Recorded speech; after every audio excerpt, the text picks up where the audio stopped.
উৎসব বাঙালির জীবনের অঙ্গ। বাঙালির প্রাণ ও আনন্দ উল্লাস প্রকাশের অভিব্যক্তি। ঋতু পরিবর্তনের সাথে সাথে রূপসী বাংলার প্রাকৃতিক সৌন্দর্যে তালে তাল মিলিয়ে বাঙালির প্রাণে লাগে নানান উৎসবের দোলা।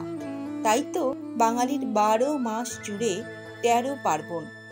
ভারতের অন্য কোনো রাজ্য বা জাতি সারা বছর জুড়ে নানান বর্ণময় উৎসবে মেতে ওঠে না, যা এই বাংলা আর তার অধিবাসী বাঙালিরা মেতে ওঠে।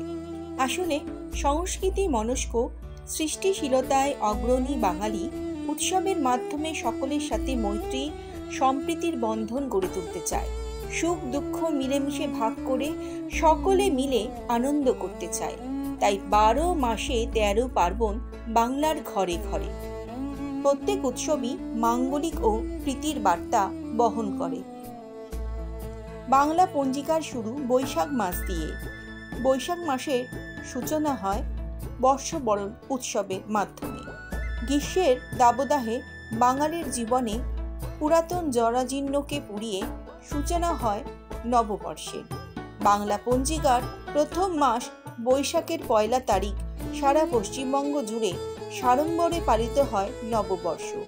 নতুন বছরকে সাদরে বরণ করার জন্য বাঙালি মেতে ওঠে নানান বর্ণাঢ্য অনুষ্ঠানে।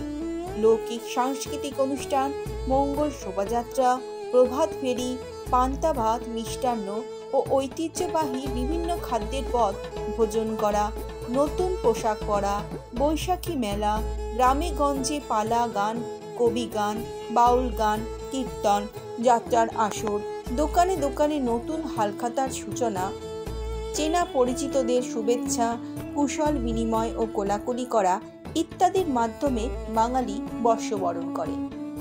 এই দিন মন্দিরে পুজো দেওয়ার রীতি রয়েছে। নতুন হালখাতা খোলার জন্য ব্যবসায়ীরা দেবদেবীর মন্দিরে পূজা দেন। চৈত্র মাস থেকেই শুরু হয় বর্ষবরণের প্রস্তুতি। চৈত্র মাসের শেষ দিন অর্থাৎ বছরের শেষ দিন বহু পরিবারে টক এবং তিতা ব্যঞ্জন খাওয়ার রীতি রয়েছে। বলা হয় এর মাধ্যমে সম্পর্কের সকল তিক্ততা ও অম্লতা বর্জন করা হয় এবং বছরের প্রথম দিন অর্থাৎ 1 বৈশাখের দিন প্রতিটি পরিবারে স্নান সেরে নতুন পোশাক পরে বয়োজ্যেষ্ঠদের প্রণাম করার রীতি রয়েছে। ওই দিন মিষ্টান্ন বাংলার ঐতিহ্যবাহী ব্যঞ্জনগুলি রান্না করে চলে ভোজন। এখন তো অনেকে আবার রেস্টুরেন্টে গিয়ে ভুরি ভোজন করে। গ্রামাঞ্চলে কলকাতা এবং বাংলার অন্যান্য শহরের বিভিন্ন স্থানে 1 বৈশাখ উপলক্ষে আয়োজিত হয় বৈশাখী মেলা। এই মেলা আবার অনেক জায়গায় গোটা বৈশাখ মাস জুড়ে অনুষ্ঠিত হয়। উত্তরবঙ্গে মেচ সম্প্রদায়েরা 1 বৈশাখ থেকে 3 দিন ব্যাপী নৃত্যোৎসবে মেতে ওঠে।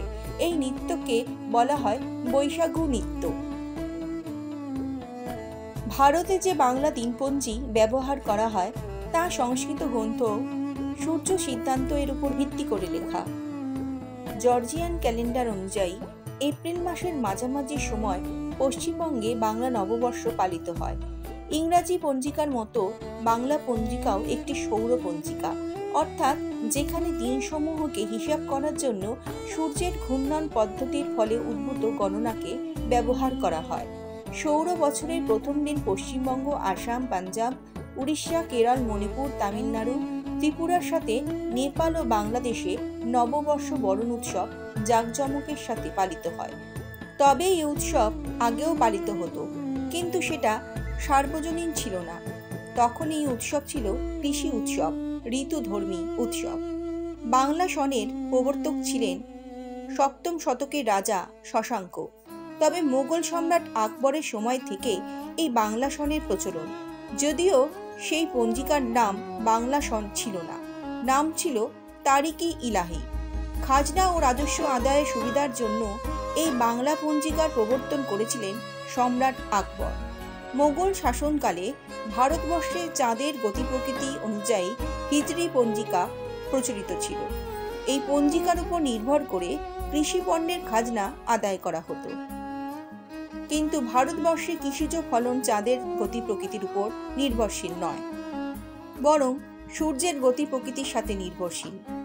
চন্দ্র বছরের 31 বছর, সৌর বছরের 30 বছরের সমান।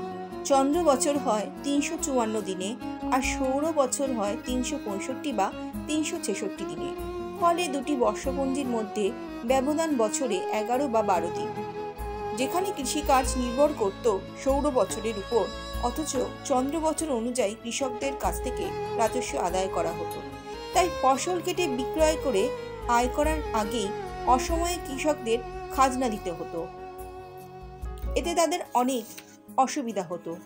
মহামতি আকবর তাই খাজনা শোধে কৃষকদের সুবিধার জন্য বর্ষপঞ্জিতে সংস্কার সাধন করতে আদেশ দিলেন বিখ্যাত জ্যোতির্বিজ্ঞানী ফতেহ উল্লাহ সিরাজিকে। সৌরসন ও হিজরি সন এই দুয়ের ভিত্তিতে একটি বর্ষপঞ্জিকা তৈরি করেন সিরাজি, যা বাংলা সনেরই নামান্তর। আকবরের সময় বাংলা সনের মূল নাম ছিল তারিকে ইলাহি।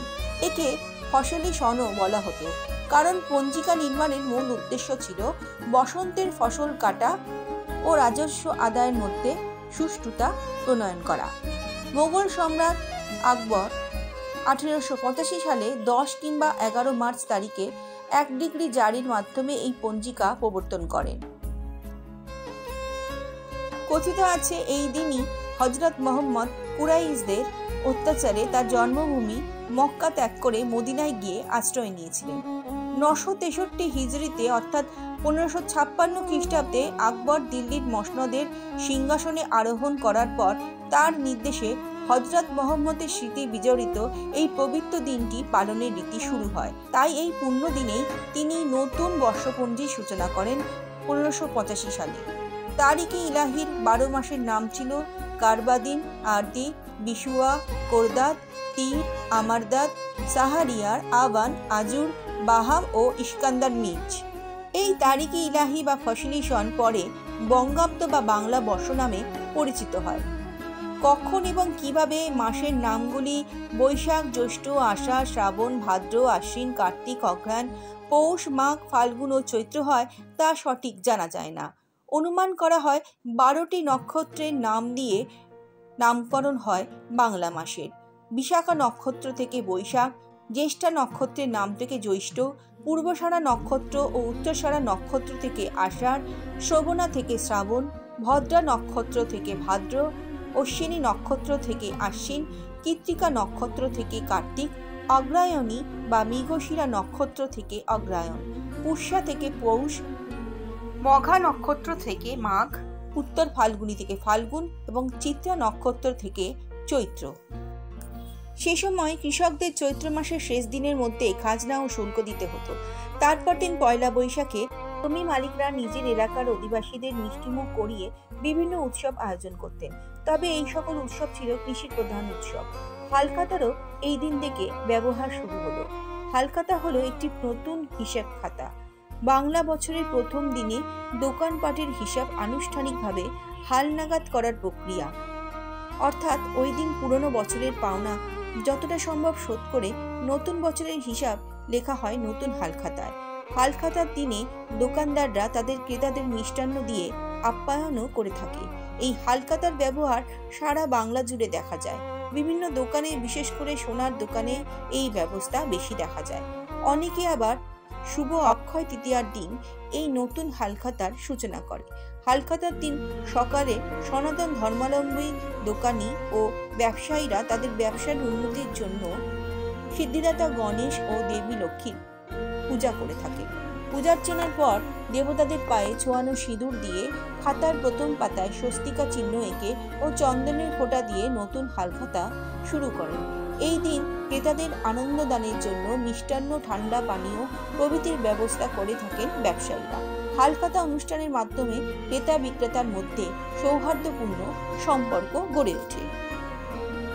এই হালখাতার ব্যবহার কিন্তু আকবরের সময়ের বহু আগে ছিল, একেবারে আদিম যুগ থেকে।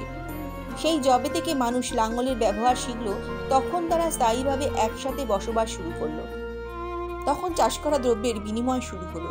এই হালের দ্রব্য অর্থাৎ লাঙ্গল দিয়ে চাষ করে উৎপন্ন ফসলের বিনিময়ের হিসাব রাখার জন্য একটি খাতায় তাদের সেই সময়ের ভাষায় লিখে রাখতে শুরু করলো। সেই খাতারই নাম ছিল হালখাতা। অবশ্য তখন এখনকার মতো কোনো খাতা ছিল না।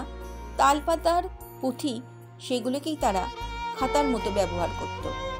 হাল শব্দটির সংস্কৃত অর্থ লাঙল আর ফার্সি অর্থ নূতন। হালখাতা শব্দটির মধ্যে তাই সংস্কৃত ও ফার্সি ভাষার প্রতিফলন এবং যথাযোগ্যতা রয়েছে। সম্রাট আকবর প্রচলিত পয়লা বৈশাখ বাংলার নবাব মুর্শিদ কুলি খাঁয়ের মাধ্যমে বাংলার বাঙালিদের মধ্যে ছড়িয়ে পড়ে। মুর্শিদ কুলি খাঁ জমিদারদের নিকট থেকে খাজনা বা রাজস্ব আদায়ের জন্য পয়লা বৈশাখে পুনাহ প্রথা চালু করেন। এই পুনাহ প্রথা ছিল হালখাতারই এক রূপ। পয়লা বৈশাখের দিন জমিদাররা যখন মুর্শিদাবাদের নবাবের কাছে খাজনা শুল্ক দিতে আসত, তখন নবাব উৎসবের আয়োজন করতেন। সেই থেকে পশ্চিম বাংলায় নববর্ষ পালন উৎসব শুরু হয়। তারপর এই উৎসব একটি সামাজিক উৎসবের রূপ নিয়ে বর্তমানে বর্ণাঢ্য সর্বজনীন উৎসবে রূপ ধারণ করেছে। তবে বঙ্গাব্দ শব্দটি আকবরের সময়কালের বহু পূর্বে দুটো শিব মন্দিরেও পাওয়া গিয়েছিল, যা প্রমাণ করে যে বাংলা ক্যালেন্ডারের অস্তিত্ব আকবরের সময়ের পূর্বেও ছিল। অনেকের মতে হুসেন শাহর আমলে এই বাংলা বছরের প্রবর্তন হয়েছিল, কিন্তু বেশিরভাগ ঐতিহাসিকদের মতে বঙ্গাব্দের সূচনা 593 খ্রিস্টাব্দে শশাঙ্কের আমলে হয়েছিল। আধুনিক নববর্ষ উদযাপনের প্রথম সূচনা হয় 1917 সালে, প্রথম বিশ্বযুদ্ধে ব্রিটিশদের জয় কামনা করে। সেই বছর পয়লা বৈশাখে হোম, কীর্তন ও পূজার ব্যবস্থা করা হয়। তবে পয়লা বৈশাখকে যিনি বাঙালি হৃদয়ের মালায় গেঁথে দিলেন, তিনি হলেন বিশ্বকবি রবীন্দ্রনাথ ঠাকুর। তার রচিত বহু কবিতায়, প্রবন্ধে, গানে, নাটকে নববর্ষ বরণের কথা বারবার উঠে এসেছে। তাই তো কবিগুরু রবীন্দ্রনাথ ঠাকুর নববর্ষকে স্বাগত জানিয়ে বলেছেন,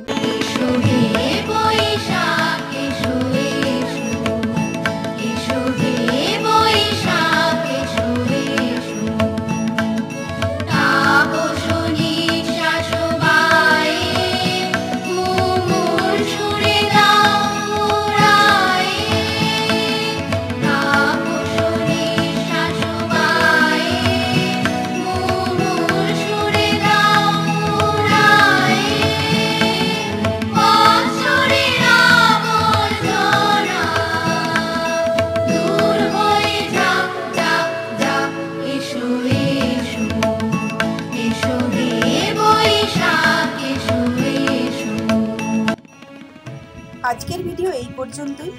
ভিডিওটি ভালো লাগলে অবশ্যই লাইক, কমেন্ট করবেন।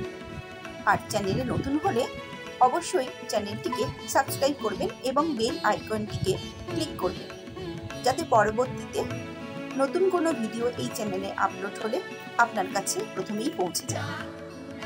সকলকে জানাই শুভ নববর্ষের প্রীতি ও শুভেচ্ছা। নতুন বছর সকলের ভালো কাটুক, আনন্দে কাটুক, মঙ্গলময় ঈশ্বরের কাছে আমি এই কামনাই করছি।